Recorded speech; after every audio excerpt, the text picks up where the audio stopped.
From the boardroom to the community, from tech startups to mental health advocacy, Myra Maloba presents to you the Women Per Excellence podcast. Each week, join the queen of interviews as she takes you through visionary women who are breaking barriers and leading change. Together, let's amplify these remarkable voices, inspiring the world, one story at a time.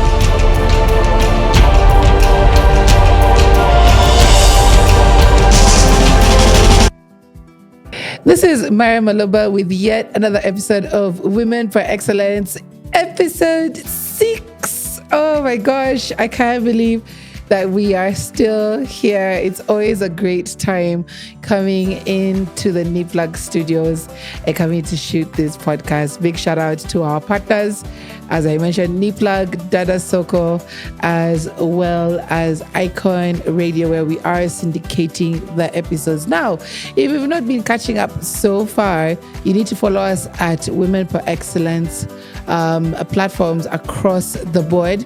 We are streaming on YouTube as well as Spotify and other major DSPs. Don't forget to also follow our partners, Dada Soko, Niplug, and Icon Radio. Our series this month revolves around education and empowerment. We had a fantastic conversation on episode 5, and we're finishing off with the series here today.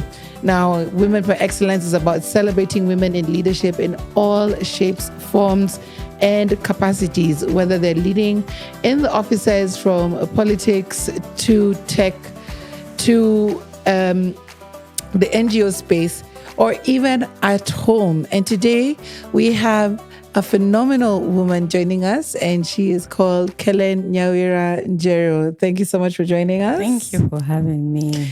Kellen is a strategic HR and business partner as well as a mentor. Karibu sana. Thank you. Thank you. Kellen, just give us a little bit about yourself. Okay. As you say, my name is Kellen Njeru. In terms of what I do, I'm a strategic HR profession. I have experience both in HR and finance in private sector and also in the NGO world. Currently practicing in the private sector. In terms of how I support organization, is mainly helping them establish high performing culture and creating win-win situations for both the employer and the employees, because we really need both of them for organizations to survive and to thrive. Especially now. Yeah. Now the conversation is not in the boardroom, it's not in the CEO office, it's now up and out, and guys are expressing themselves even more than, when we were first coming up in the business world. What led you to HR and finance? Because I find, like I was saying behind the scenes, like that was an extremely smart choice. So what led you into that? Okay. Finance was by choice because I did CPA. HR, I found myself because in the process, at one point, I ended up doing both, supporting organization both in HR and finance, and then I ended up fully transitioning to HR. But now at the strategic level I really have a great appreciation for having a finance background, because having a finance background helps one as an HR to be able to quantify the value of HR, especially to the leadership and to the shareholder. So everything worked out well. And I still use my numbers and my finance experience, even currently in my current role. And I like the blending of both. So Wow.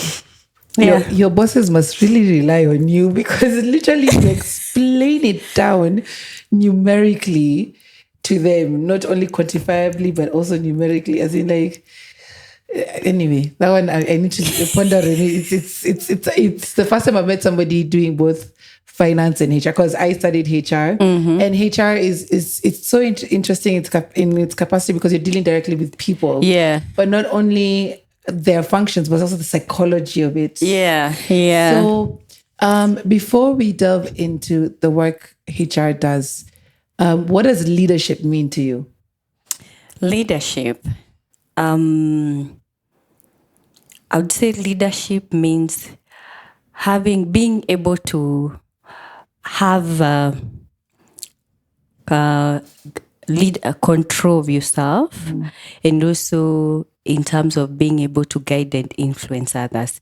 Actually, leadership, I would associate it to influence because it's different from management. Right. It's whereby people can be able to look at you and see what is it that you're doing, and they say that I like that and I admire that and I'm willing to follow that. So it's your ability to influence people so that they can buy into your ideas. Right. Yes. So our conversation is around education and empowerment. How has education played a role in your life? Okay. In terms of education, I would say that it's because of education I am where I am currently, and it's what has made the difference in my life. I would say it's one thing that no one can take away from you. You know, the qualifications that you have, no one will ever take that from you. And for me, it's been one of the weapons that, one of the things that has been able to transform my life in terms of how learning has exposed me in my thinking and my perception about life, because you learn through education, and that helps you perceive life and look at life differently. Right. And also education, how that has given me access into opportunities that if I didn't have the education, that those opportunities would not have been there. So I would say it has made a big difference in my life, and it's something that I always advocate and something I'm passionate about, even supporting others. Right. Yeah. In fact, with HR, that is what you analyze. When somebody approaches you for work, you analyze their level of education, their qualifications. Yeah. In society, Yeah. What part does education play, especially from your capacity as a HR practitioner? The part that education plays in society. Because let me say this. The world has evolved. And there are those who are educated in book smart. And there are those who are able to solve a problem even without the smarts. How do you weigh that sometimes within your capacity when you're in the process of hiring? I think you need both. You need the inherent characteristics of you being smart in terms of the role that you play, but also you need to be street smart. Okay. Both of them are really important. Right. I think it's a mix of the two that brings the optimal opportunity and helps you make the best out of the opportunity that life presents. So in terms of being book smart as an HR, that one you can be able to test through, like the test that you give people, the cognitive, the psychometric test. You can be able to test how smart someone is inherently, Right. but also through giving them situations and seeing how they are able to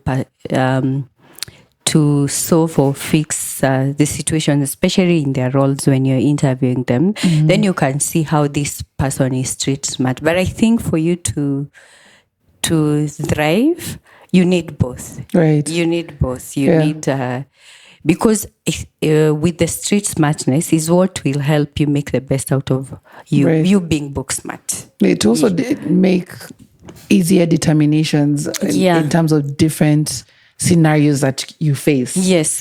But now it also brings in the aspect of excellence. Yeah. Because of course it's not perfection. Yeah.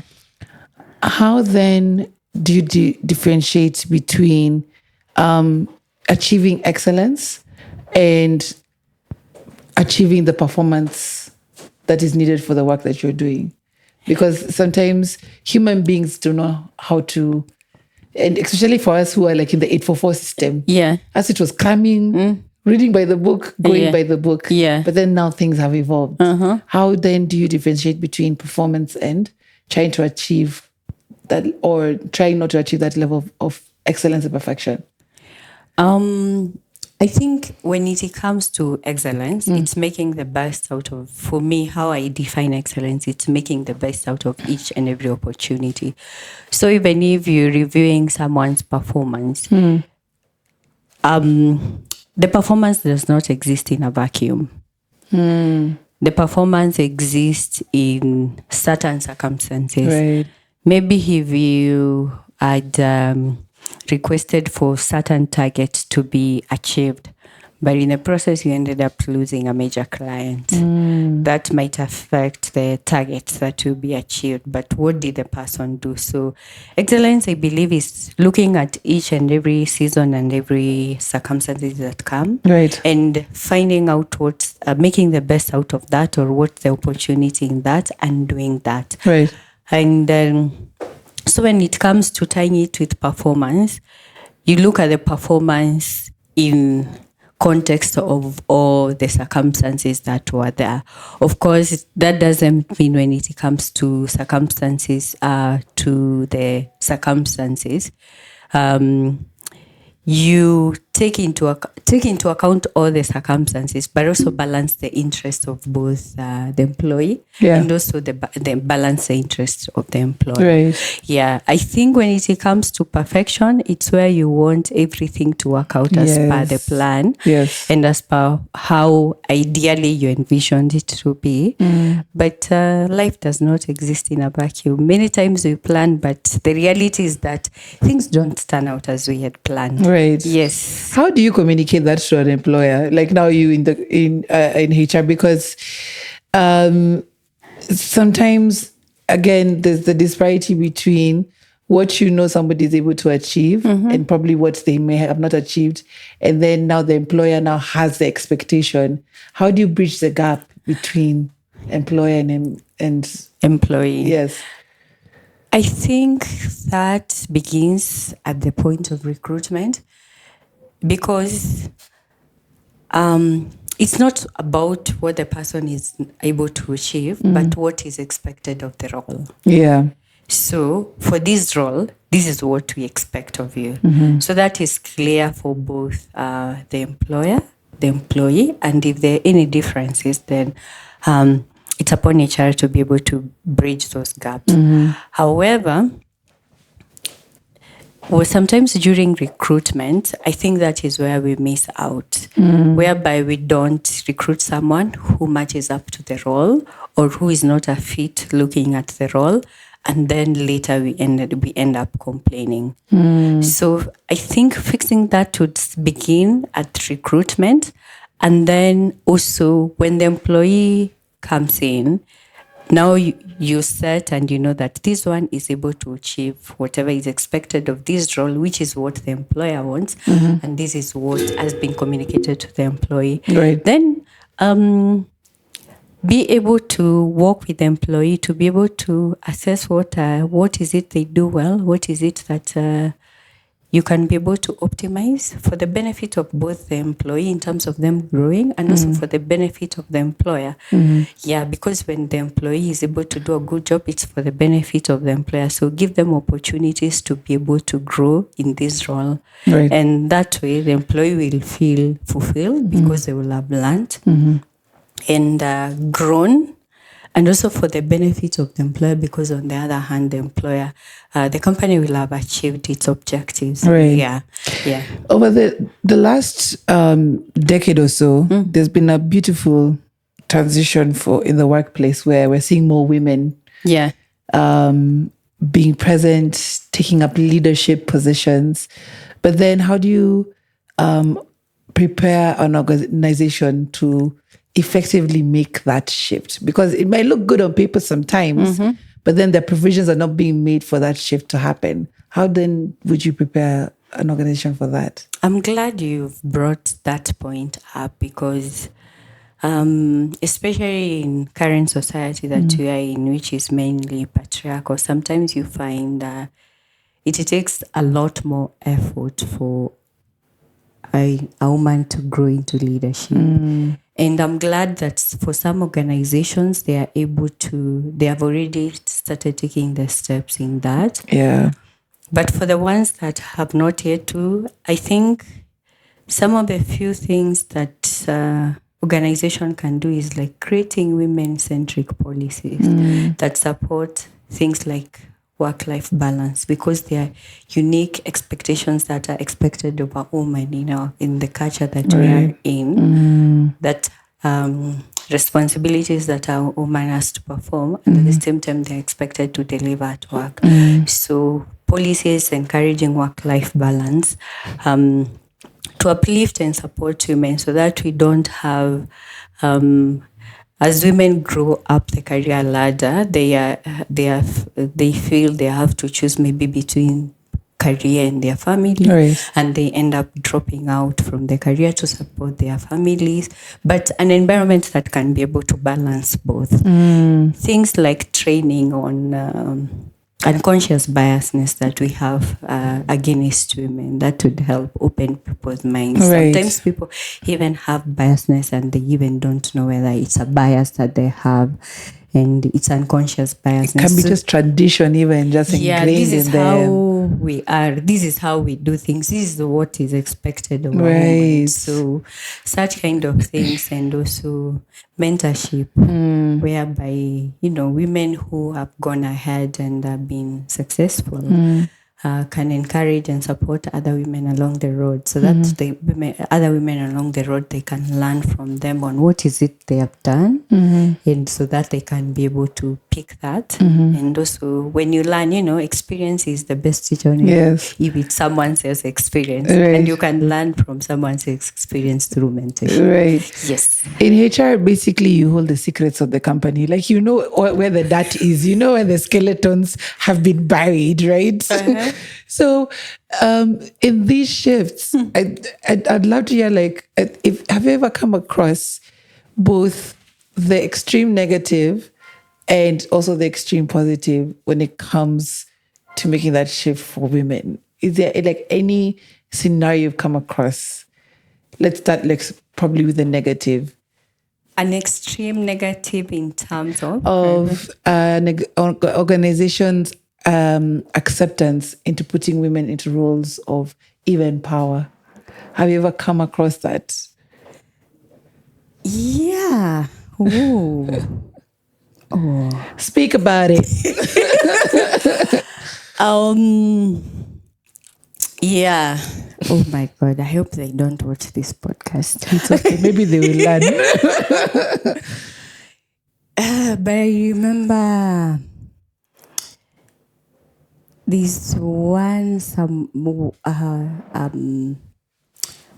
at one point, someone in leadership made a comment. And they made a comment that at least the lady, she has she just gotten married and gotten a child. Right. So there was a lot of transitions happening in her life. And I remember one of the person in leadership says that there's a lot that is going around her. I don't think she would leave at this point, the organization. Yeah. Wow. And you sitting there hearing that, both as HR and a woman, because some things are inappropriate. Yeah. It's first you're shocked, you're like, wow.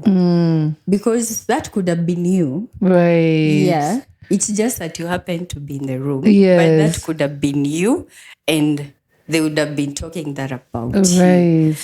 So first you're shocked. But then you address it. I believe in addressing things as they happen. So you kindly and politely tell them that if they want to leave, they can leave. They don't even have to leave for another organization. Right. Yes, so that's not something for us to be confident on as an organization. Wow. That because of that, we can keep the employee. Yeah. And what are the positives you see in having women in positions of power? Have you come across in the space that you've been? Yes, I've come across, and even for my own case,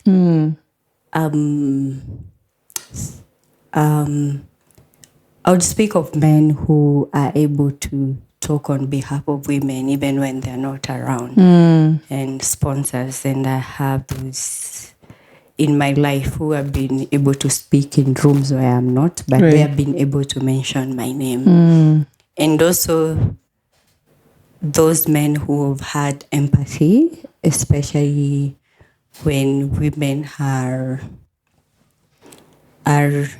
maybe like when a woman gives birth, and maybe now they're trying to balance that with coming back to work, especially after maternity. Right. That sometimes is not easy to adapt. At all. And I've seen men who have been empathetic and they have been supportive to support women in terms of them being able to transition, especially the transitions, the cultural the transitions that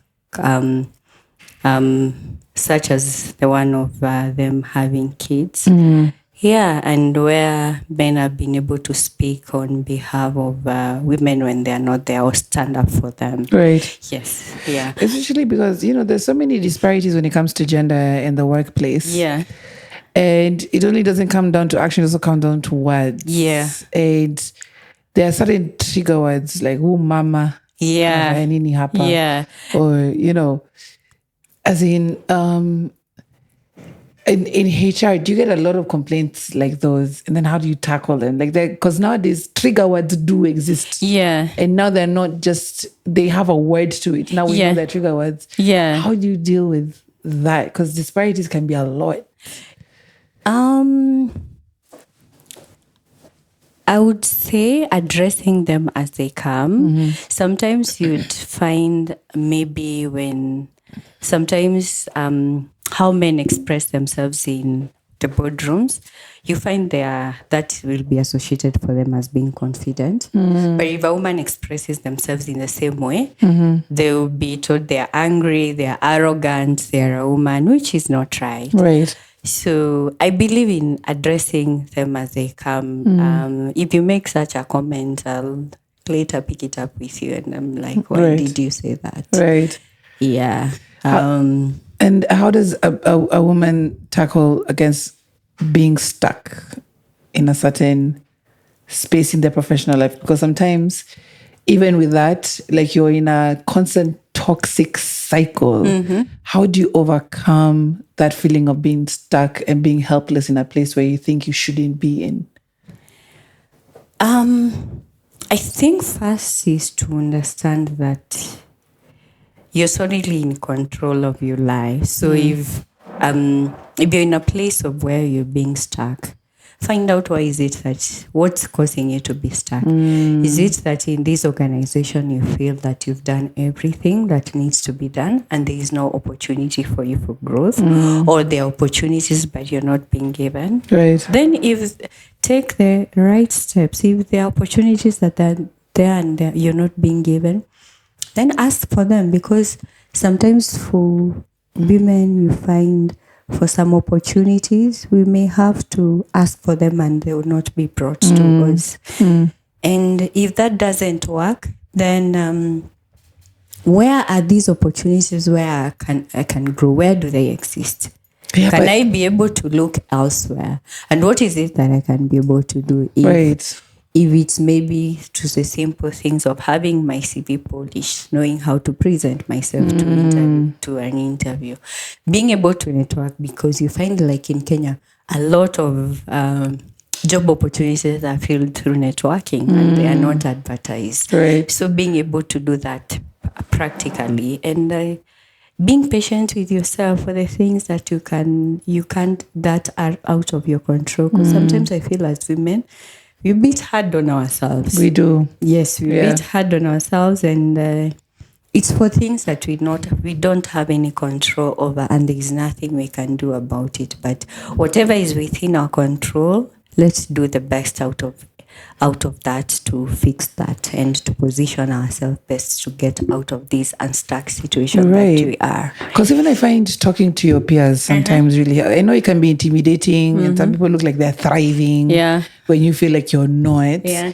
And even for me, sometimes, it's not only when you're working for somebody, but Yeah. also in a position of leadership, even an ownership. Yeah.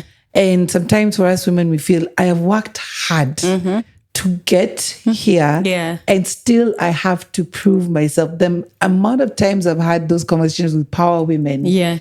it is at the same time a learning lesson, but it's also at the same time it can be defeating. Yeah. It can be depleting. It can be demotivating. Yeah. But are there sometimes a way to create space for women to be able to let that out?